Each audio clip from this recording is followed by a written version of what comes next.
pop-up ginormous green screens. So I like to fold it in half, and I call it the taco method. Hopefully it does it for us. So you're gonna hold it like this, and now I'm just gonna bend it forward like that so it goes in.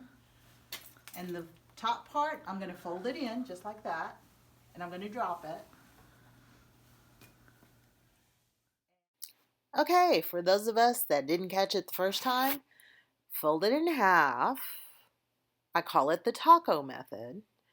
It might be a little difficult, but you can do this. Now you see the front circle of it? Now I'm going to put that facing the floor, pushing it in, and then the top part of the taco, I'm going to fold it in. Watch.